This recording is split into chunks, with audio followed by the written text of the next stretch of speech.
So good morning, welcome to the next stage of the Fire Department New York fire truck. This is stage 40 and 41, so we'll begin with stage 40, the rear left cluster PCB and accessories. I think you're going to like it.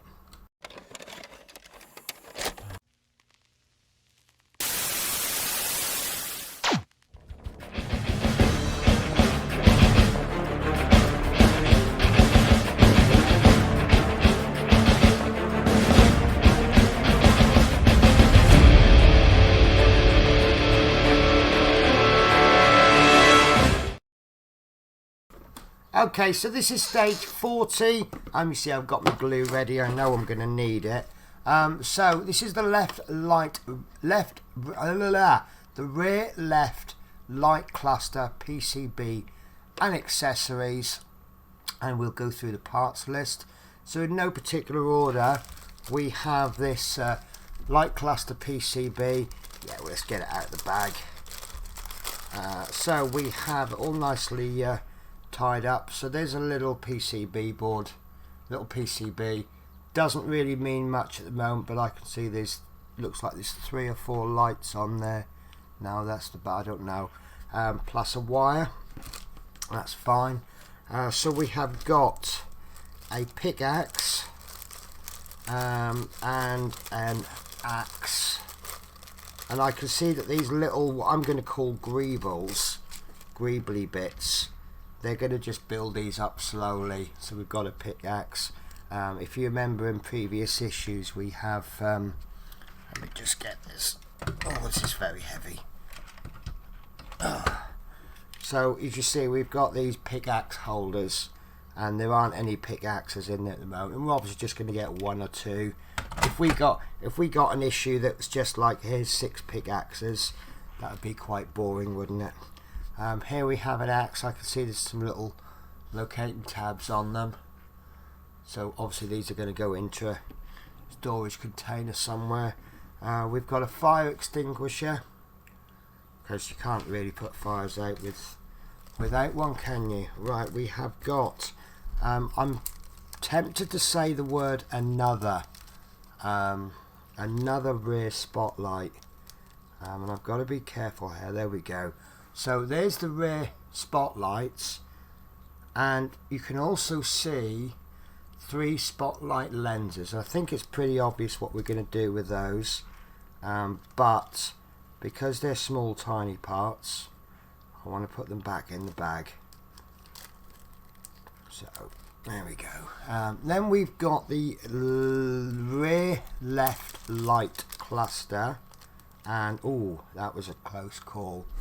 And we've got 3 lens diffusers.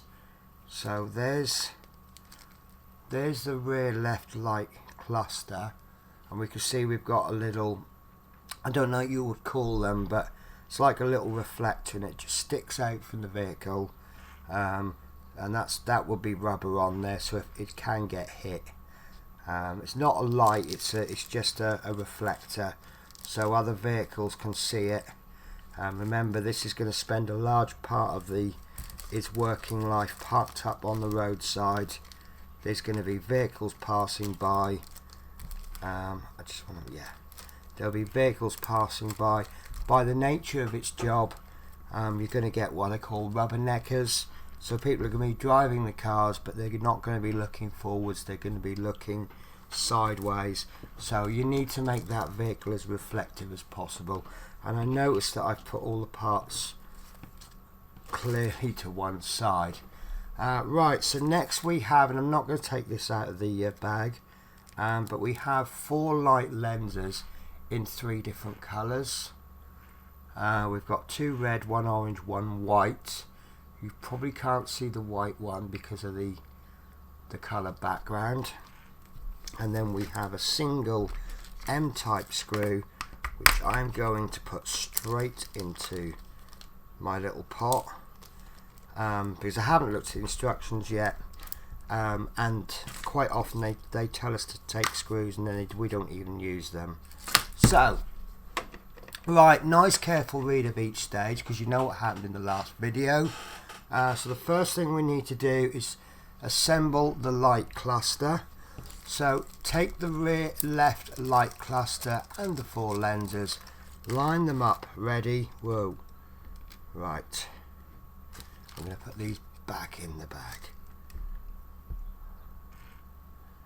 Sorry, 2, 3, right, line them up ready to fix in place as shown. To ensure the correct order, check that the directional arrow is facing left. Apply a little PVA glue to the lugs of each lens before fixing them in place. Refer to the next image. So this needs to be positioned in this way. Focus. Right, so we have this little reflector comes out down and to the left, and then we have the lenses, and it says the rear lights function as follows: from the bottom up, bottom red LED, which is a warning light, clear LED back up, which I also know as a reversing light, amber LED arrow signal, that's this one, and then we have the red is the brake and the tail light. So I just want to have a little close look, as it mentioned arrows. Right, so I'm looking for an arrow. It said arrows as indicated. Check that the directional arrow is facing left. Oh, it's referring to the orange light. So yes, right, so very hard to see, but that orange light has, apart from no focus, has a little arrow. You can just make it out if you know where you're looking. So that arrow is pointing that way. So there we go. Right, so I have a slight issue, which is not really an issue. I actually don't have any PVA glue to hand, but what I do have, which is practically the same thing, is I do have wood glue. Don't sound shocked. PVA glue is pretty much the same, except the wood glue has some added chemicals to it. Now I believe that the reason they're going to ask us to use PVA glue is, first of all, it doesn't have to be a super strong like a super glue bond. It just needs to hold them on so they don't fall off. And secondly, if you use super glue, you run the risk of it fogging up. So I think I'm going to get some tweezers as well, and I have some blue tack on standby. So what I'm going to do is, for the red ones, I'm going to get my I can't remember the actual name of them, but I call them reverse tweezers, and they're the kind of tweezers where they will hold apart without you holding the tweezers. So instead of pushing them to close them, you actually push them to open them. And I'm going to just get the part ready like that. So what I'm going to do is I'm going to pop some glue into the actual connector points in the part with a tiny cocktail stick. I'm going to have to take my glasses off for this. I've actually been to, I watched another YouTuber, and he's currently having problems with his eyes, and I don't know if it's that he needs glasses, needs new glasses, and I have a similar problem, and I've always been putting it down to the fact that I'm not used to my varifocals yet, even though I've had these for about 2 years. But I think it's just down to the fact that, you know, we're not getting any younger, and obviously small parts are more tricky. But what I'm actually looking at doing is getting a pair of varifocals made up, but the bottom lens, the bottom half, instead of being reading glasses, I'm actually going to have them as magnifying glasses, and the top being my reading lens. And I'm wondering if that might help. So I've got the red one in, which is the warning light. I think that's also known as fog light. Making sure I've got the white one. There we go. So the white one is lined up on my tweezers, and a little bit of glue. I'm going to call this PVA glue, even though it's wood glue. And what's interesting there is I've kind of missed slightly. You see, I've just gone a bit over the hole. That doesn't matter because this glue dries clear. Right, so that's my white light in. Now I'm going to purposely miss the orange one out and do it last, because this one, because it's got no detail on the actual lens, if I got it the wrong way round, it doesn't matter. The orange one has an arrow on it, so obviously, depending on how much of a rivet counter you are, if you get that the wrong way round, it could be a disaster. So by doing that orange one last, we'll just take a little extra 10 seconds on it, make sure we've got it right. I mean, it doesn't matter what order you do these in, as long as they get done correctly. I think accuracy is far more important than following the stages. I mean, if I did them as per the instructions, yeah, I would be doing them from the bottom up. Right, so that's 3 of them in. I just really am annoyed by the focus on this camera. I am looking at doing a little bit of rearranging and try and get cameras in different orders. And just checking I'm still on mute. Right, so I have definitely got that arrow the correct way. I think that this will really show up once the lights are actually working. As I say, you can't really see. Yeah, I think you can just see the arrow on there actually. Let's get something white behind it.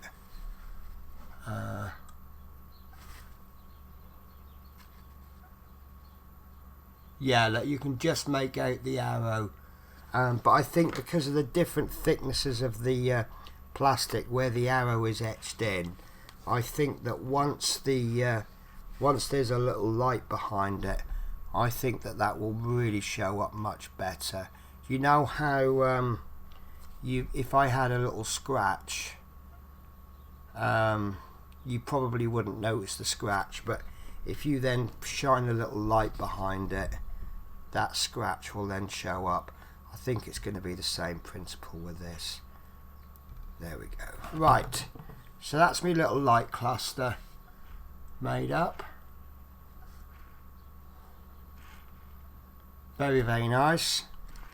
I'm almost tempted to say it looks just like a real fire engine light cluster. Right, so the next stage is turn the light cluster over and place an LED diffuser in the red and amber holes. Right, so that makes me happy because we're getting rid of these tiny small parts. So because of the size of these, I may end up doing them, I'll hide them up with my hand as I put them in. But what we basically have is we have what looks like a little light bulb, but with no electrical wire and no wires or anything. So I'm going to carefully hold that, and I'm going to place that into the hole, and that doesn't want to go. So that's a tight fit. It does go, but it's hard. It's a tight fit.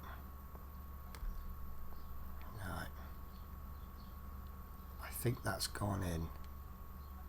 Well, look on the bright side, guys, that is not going to fall out. Right, so that's one in. So this is really hard to show you because it's clear, unfortunately. Well, I say unfortunately, if it was coloured, we'd all be complaining that it's not working properly.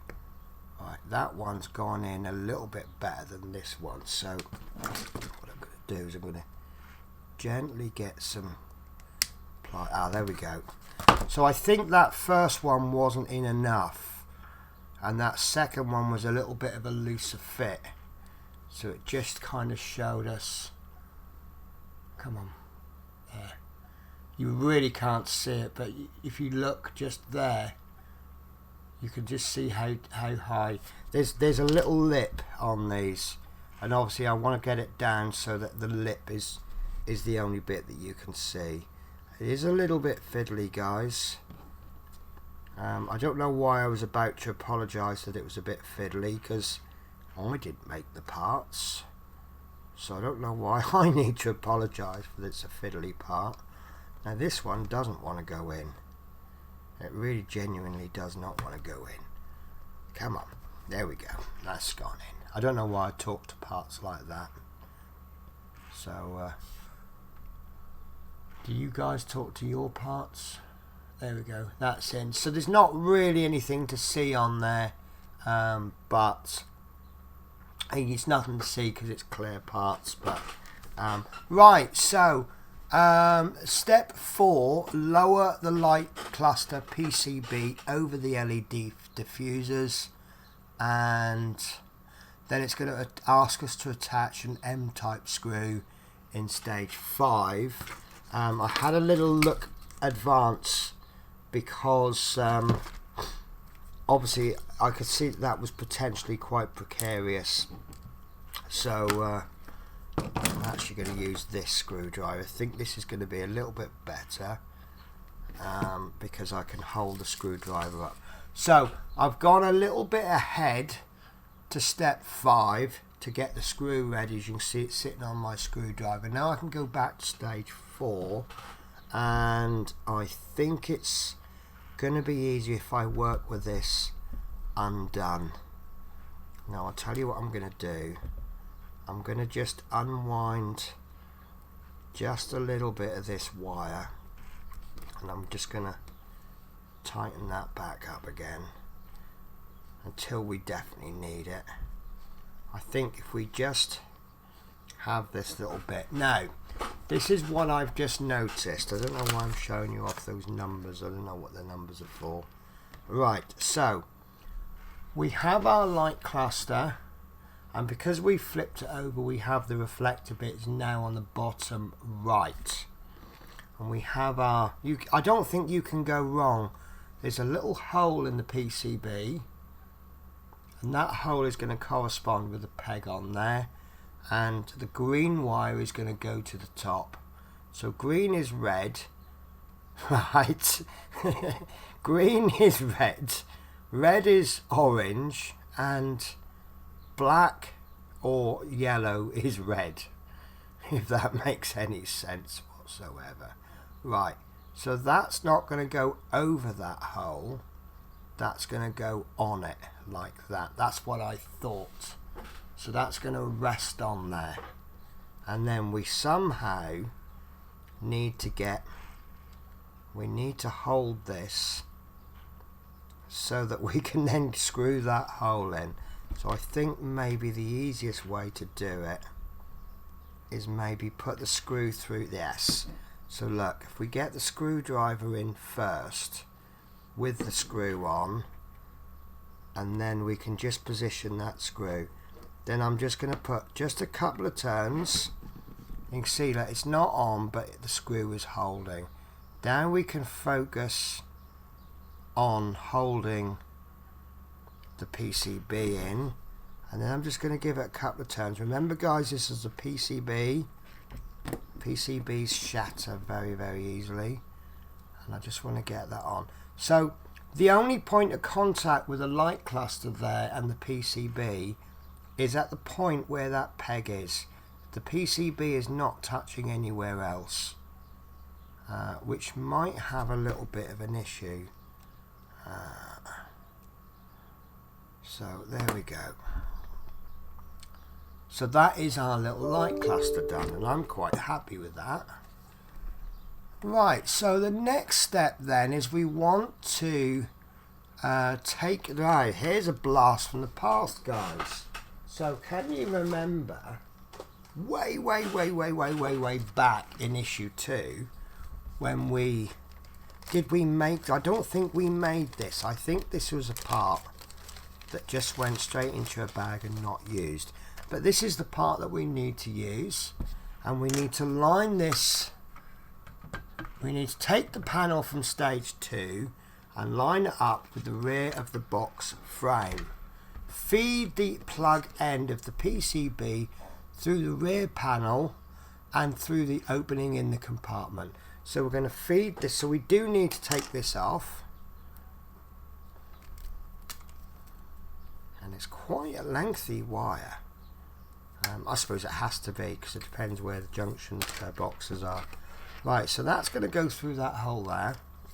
And I don't think I've got a great camera angle, to be honest with you. And that, you can see that's going to eventually go there. I'm not going to push it in yet because it's not telling us to. And then we want the other end, this end, sorry, to feed into there. You see there's a hole in the box. So if you've got that box on upside down, you are probably pulling your hair out right now. Right. So that's been fed through there. I'm not worried about where the wire is yet. Right, so continue to feed the plug back out through the round hole in the bottom right of the compartment. So that's that hole there. Right, now it's gonna go like that. I wanna just make sure I've got these cables as neatly as possible, because if you have these all twisted, I tend to find it shortens the wire a little bit, and sometimes these wires I have found on other part works are cut quite literally to the exact length needed. But now the wire looks like it's going off in that direction underneath, so I think that is okay, because it's now starting to go around corners. I'm not going to overly worry about that, but that's essentially what we've ended up with. So we've got the light cluster there going through this, through the hole in the box, through that little hole there, and under there somewhere, I'm guessing there. Okay, so step 9, keep the right hand side of the rear panel detached. It hasn't even told us to attach that end. Right, push the left, oh it does. So push the left side of the rear panel firmly in place on the box frame. So you can see we've got 2 lugs there, and we've got 2 lugs there.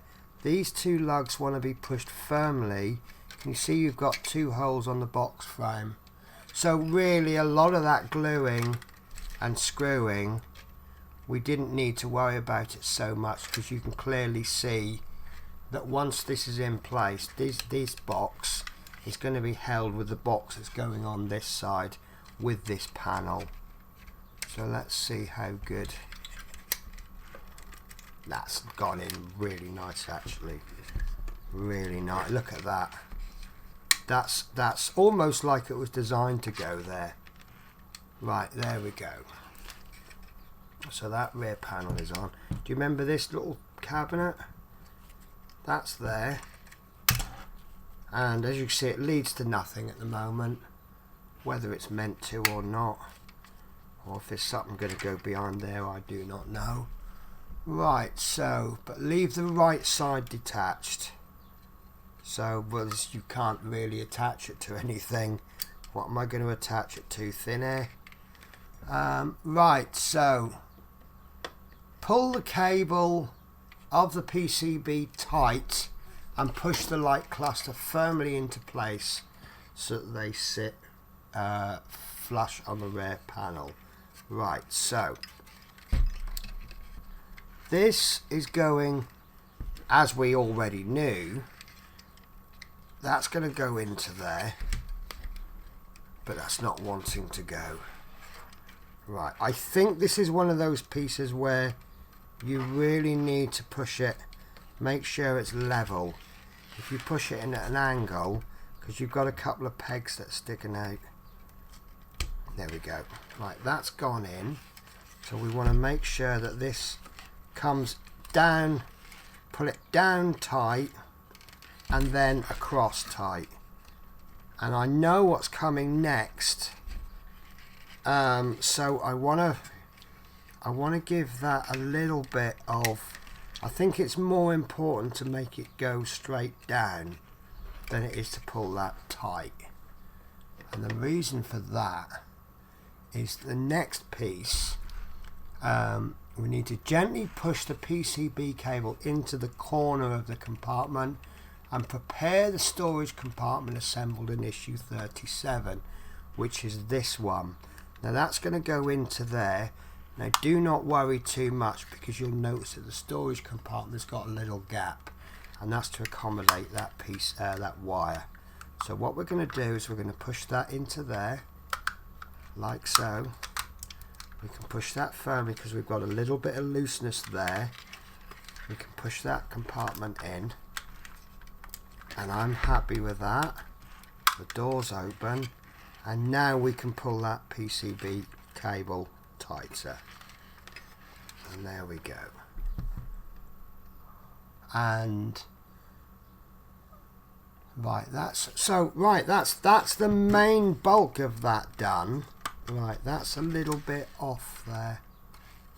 That I'm not 100% happy, but I might just be me being a little bit picky. What do you think, guys? Would you be happy with that gap? In the grand scheme of things, it's probably not that noticeable. Maybe if I pull this out a little bit. So I'm sure we could do some work on that. Right, so that's that bit done. So actually, once you open that door, no cables showing.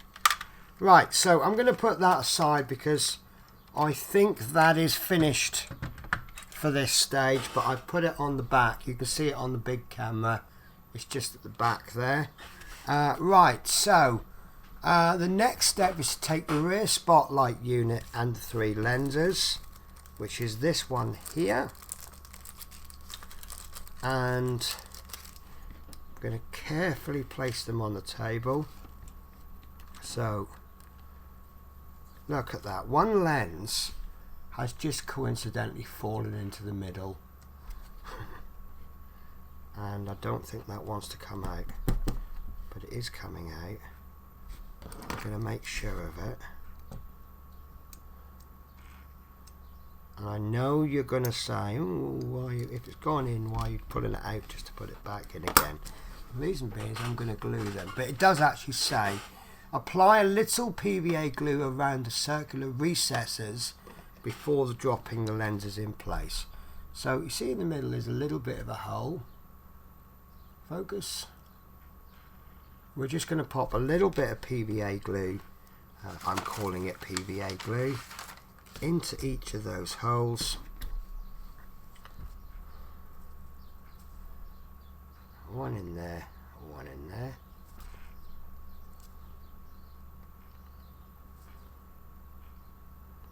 Just a little bit, you haven't got to swamp it. Just enough that when you drop this lens in, as long as there's a bit of contact with the glue, that will dry nice and clear, and that won't pop out. As you can tell from that middle one is almost certainly not going to drop out anyway, because you saw the struggle I had getting out. But it looks slightly ugly because you can just make out the glue in the background, but that glue will dry clear. Right, so that I believe is finished with, and I'm sure we've made one of those before. Obviously this has been going on for 6 months.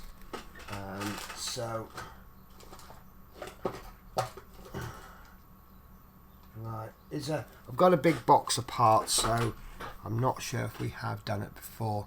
Right, so the last couple of bits of instruction, we need to take the midsection, I think they've called it midsection. Yeah, fit the pickaxe to the midsection. So what we're going to be doing is we're going to place, they've placed it in this one I think, but it doesn't really matter. So we're just going to pop that pickaxe in there, and that should clip into there like so. So we've got one more thing to go in there because we've got a little holder there for it.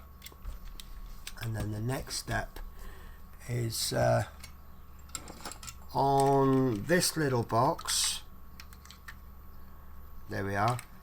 There's 2 little holes in there, and that's going to be for our axe.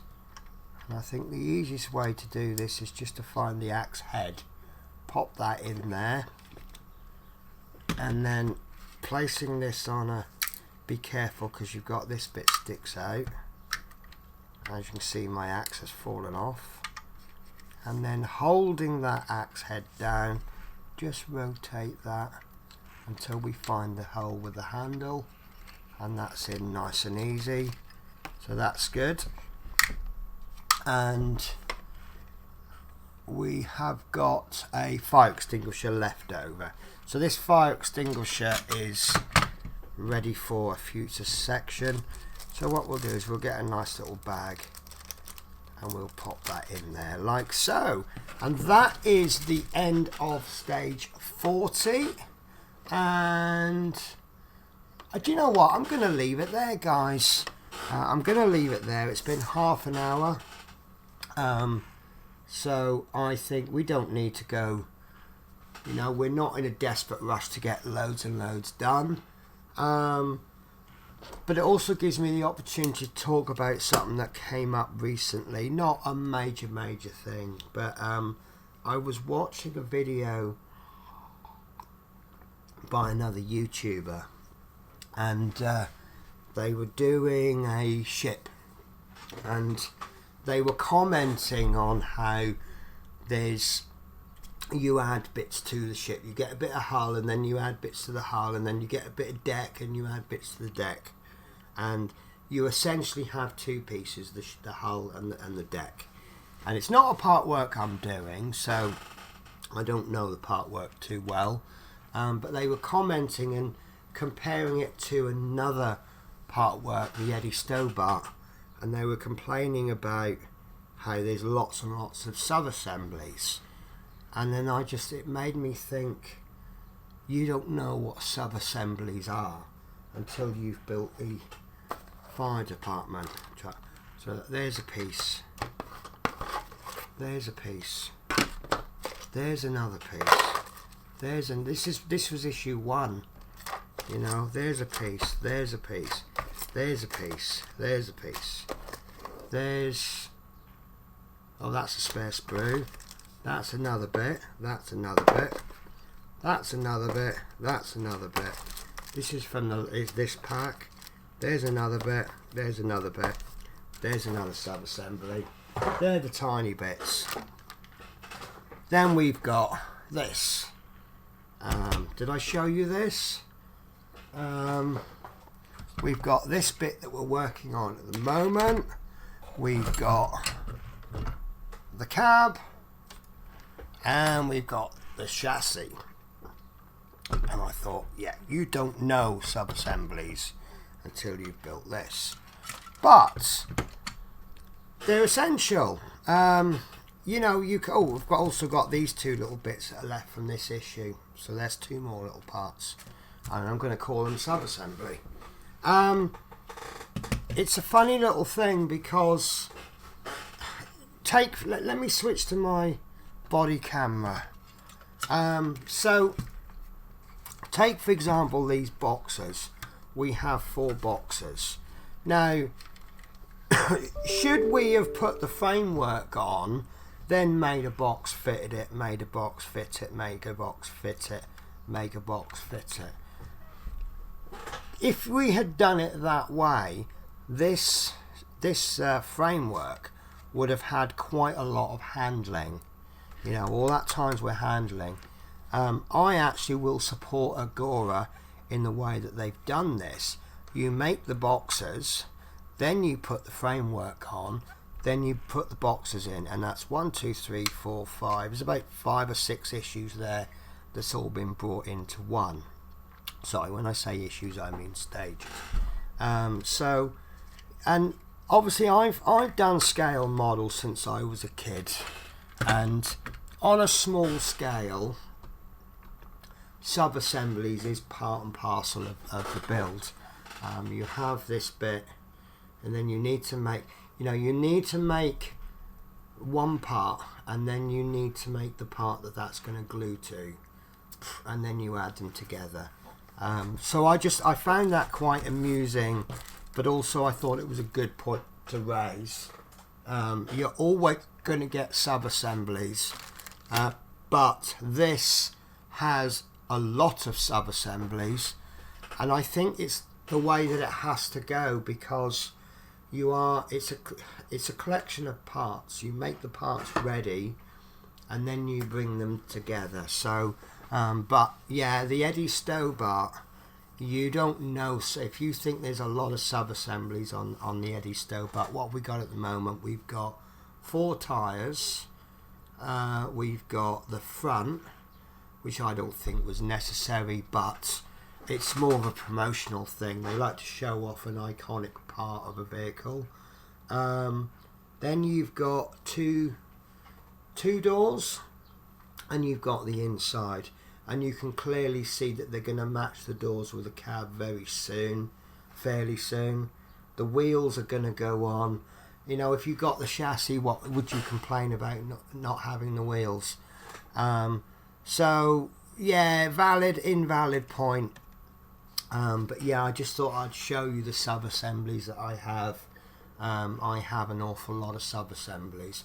Right guys, so I didn't do as much as I wanted to do. I had originally planned to do 2 issues for this video, but it is what it is. There was an awful lot of explaining and lots of fiddly bits, but to be honest with you, if I'm only able to get one stage done in a video, and I can get that video down to less than 45 minutes, doesn't that just mean it was a good stage?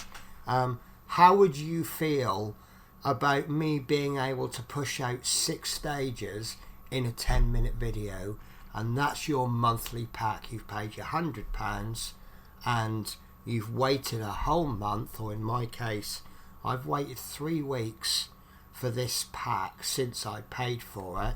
Then when I got it, I had all that problem with the screws, which wasn't Agora's fault in the end.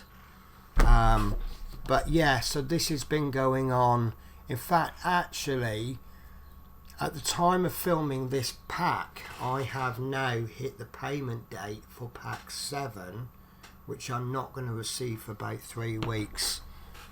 So yeah, it's so we've got 1 stage, 1 video.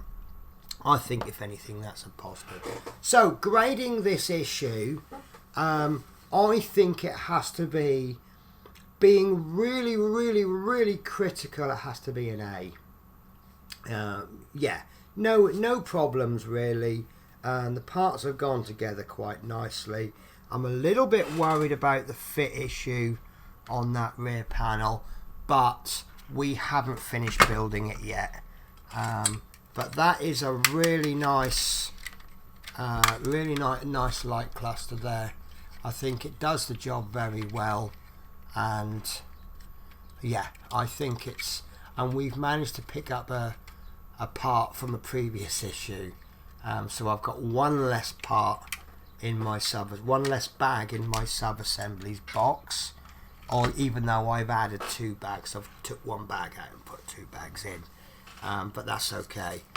We did use the screw that we were given. That makes a change, doesn't it?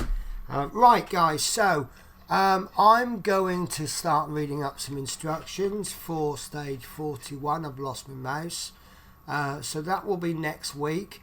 Stage 41 is 2-door storage compartment and shelf, and like I said, either in this video or the last issue, if you don't like storage compartments, you are not going to enjoy the next video.